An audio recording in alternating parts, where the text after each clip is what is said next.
శివానందలహరి స్తోత్ర గ్రంథంలో 56వ శ్లోకంగా ఇలాంటి శ్లోకాన్ని ఆచార్యుల వారు చూపిస్తున్నారు.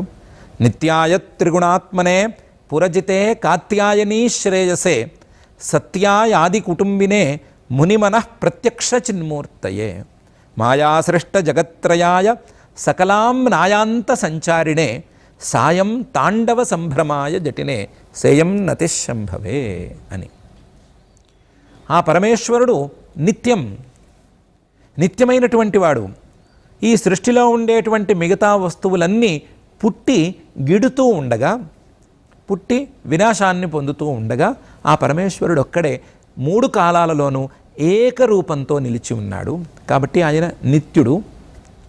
త్రిగుణాత్మనే 3 గుణాలను తన యొక్క శరీరాలుగా ధరించి బ్రహ్మ విష్ణు రుద్ర రూపాలలో కనిపించేటువంటి వాడు ఆయన. నిత్యాయ త్రిగుణాత్మనే పురజితే 3 పురాలను అంటే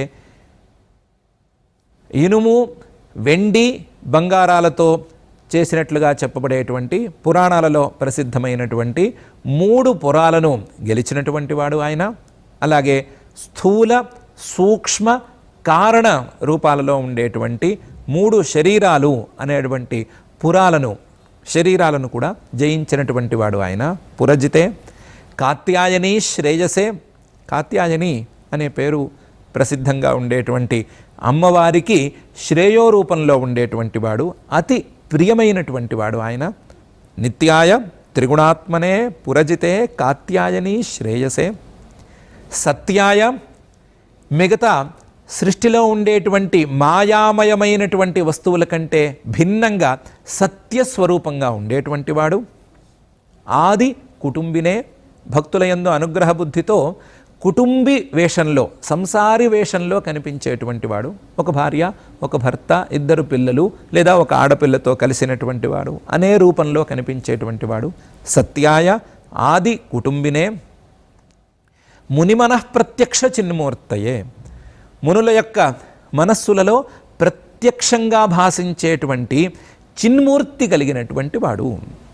మునులు నిరంతరం మననం చేసేటువంటి వారు ఆ మునుల యొక్క మనస్సులలో ప్రత్యక్షంగా సాక్షాత్కరించేటువంటి వాడు, తన యొక్క చిద్రూపంతో సాక్షాత్కరించేవాడు ఆయన. మునిమన ప్రత్యక్ష చిన్మూర్తయే మాయాసృష్ట జగత్రయాయ, మాయా అనేటువంటి తన శక్తితో ఈ 3 లోకాలను సృష్టి చేసింది ఆయనే.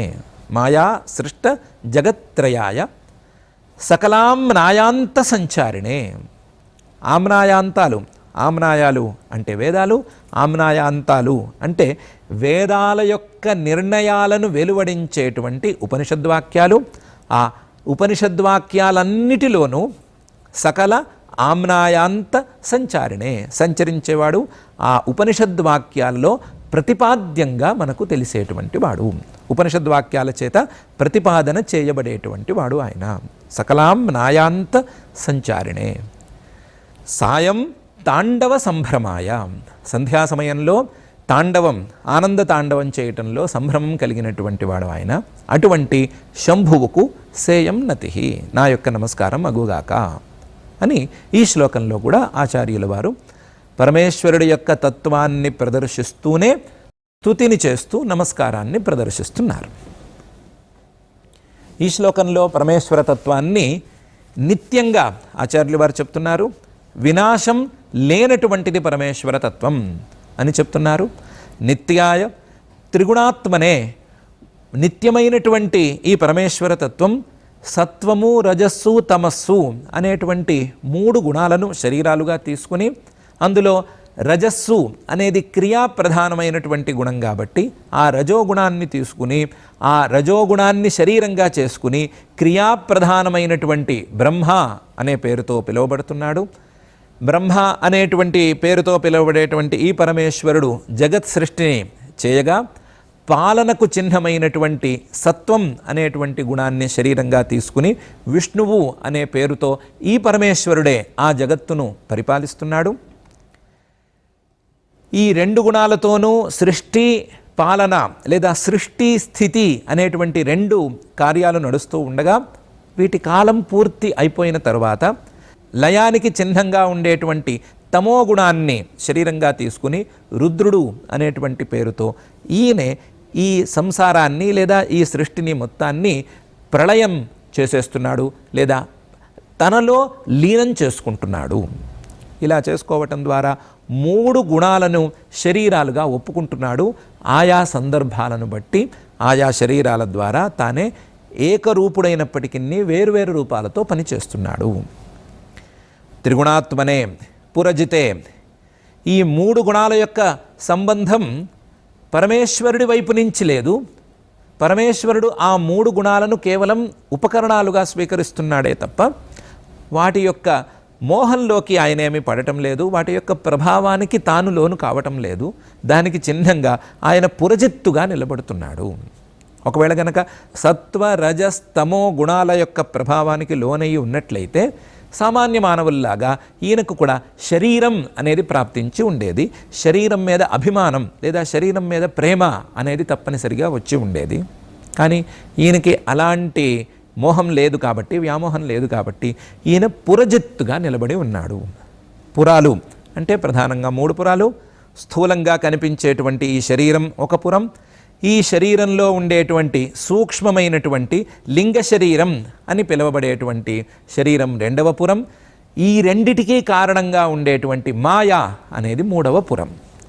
స్థూల సూక్ష్మ కారణ శరీరాలు అని పిలువబడేటువంటి ఈ 3 పురాలను ఆయన గెలిచాడు. సామాన్య మానవులు ఈ 3 పురాలను గెలవలేరు. ఈ 3 పురాల యొక్క అధీనంలోనే సామాన్య మానవులందరూ ఉంటారు. ప్రాణులన్నీ కూడా అలాగే ఉంటాయి. కానీ ఈయన మాత్రం ఈ 3 పురాలను గెలిచి ఉన్నాడు.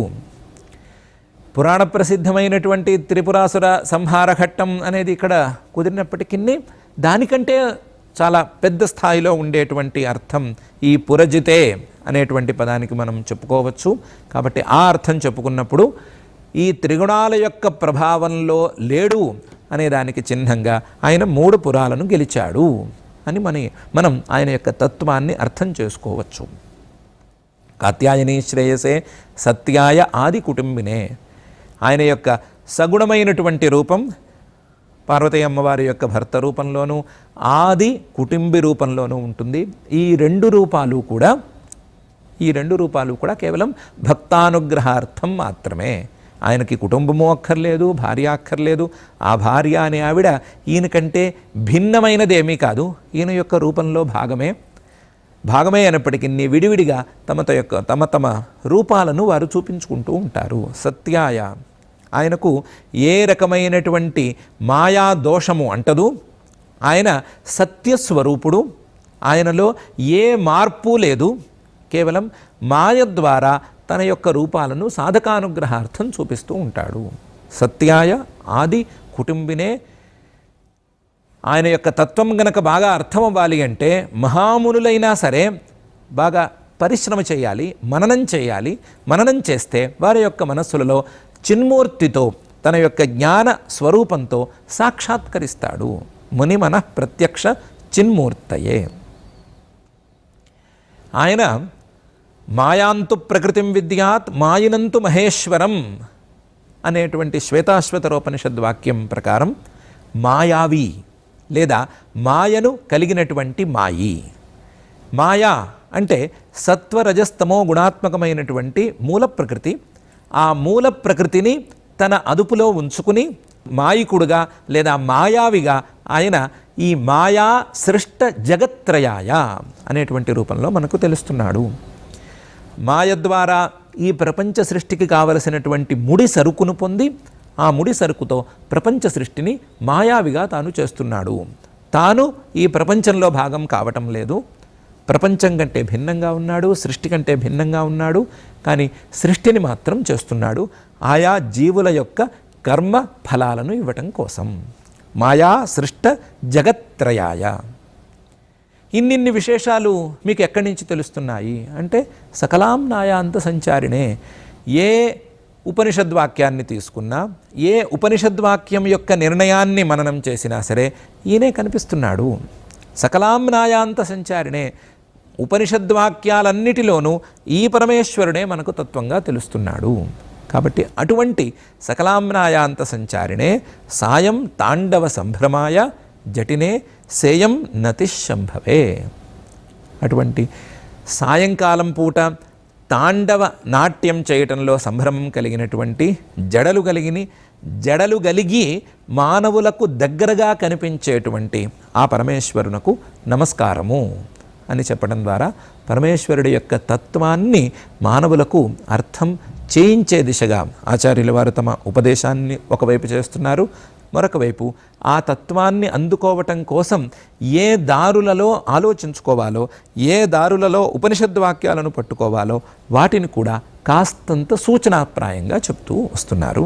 చెబుతూ నిత్యాయ త్రిగుణాత్మనే పురజితే కాత్యాయనీ శ్రేయసే సత్యాయాది కుటుంబినే మునివనః ప్రత్యక్ష చిన్మూర్తయే మాయాసృష్ట జగత్రయాయ సకలాంనాయాంత సంచారిణే సాయం తాండవ సంభ్రమాయ జటినే సేయం నతిశంభవే అని అంటున్నారు. ఈ 2 శ్లోకాలలో చెప్పినటువంటి పరమేశ్వర తత్వాన్ని మనం సరిగ్గా అర్థం చేసుకోవాల్సిన అవసరం ఉంది. మరింత లోతుగా ఈ శ్లోకాలను అర్థం చేసుకోవలసి ఉంది. ఈ శ్లోకాలలో సూచనప్రాయంగా వెల్లడించినటువంటి ఉపనిషద్వాక్యాలను కూడా మనం చక్కగా అర్థం చేసుకోవలసి ఉంది.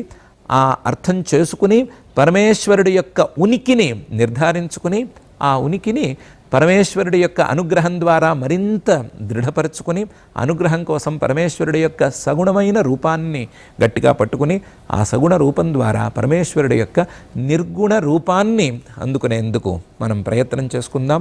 మనం ఆ పరమేశ్వర తత్వాన్ని తెలుసుకునేందుకు ప్రయత్నం చేసుకుందాం. ఓం నమః.